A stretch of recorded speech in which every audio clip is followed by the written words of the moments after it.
Russia has launched 90 attack drones in an aerial assault on Ukraine in the hours leading into New Year's Day. Kyiv says that its air defenses destroyed 87 of them.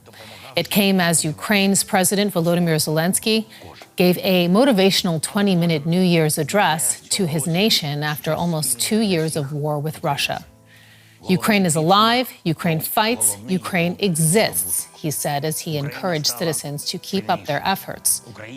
He said a victory was not received or granted, but gained.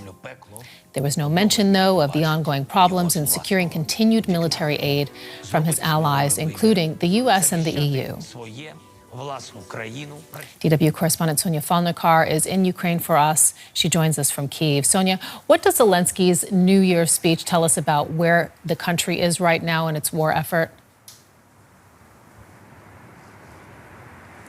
Well, Sarah, this was, I think, mainly a defiant speech aimed at rallying Ukrainians. President Zelensky said the Russian invasion had already demonstrated the strength and resilience of his country. We have to remember this week, of course, Ukraine endured what it says is the worst Russian aerial bombardment of the country since the beginning of the full-scale invasion. And this comes, of course, after nearly 2 years of grinding conflict, reportedly a stalemate on the battlefield, the Ukrainian army facing a shortage of men and munitions. And so I think the mood here has certainly turned gloomier. And so this was a speech really meant to boost morale and raise spirits. And so it didn't really make any reference to a faltering counteroffensive or the situation on the front line in the east and in the south, where Russian forces are reportedly on the offensive in some places. In an attempt to also boost morale, presumably, the Ukrainian president promised an increase in domestic weapons production.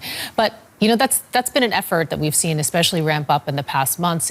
It's not being seen, however, as enough to turn the course of the war. How difficult is Ukraine's position right now?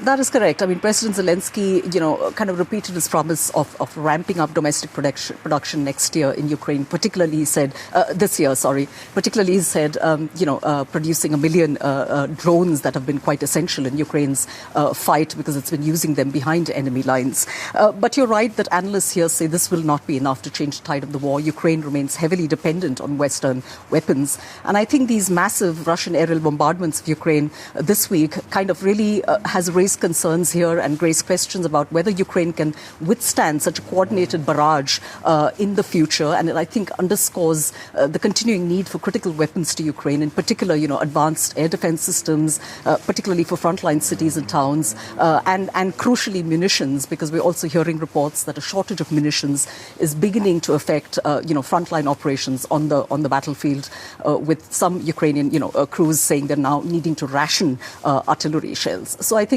all this kind of has raised hopes and concerns here that the West will now, continue to supply and unblock these massive military and financial packages in Washington and in Brussels and continue to supply Ukraine with critical weapons. The concerns here, if that doesn't happen, that will embolden Russia and that it could raise the risk of, costly setbacks on the battlefield.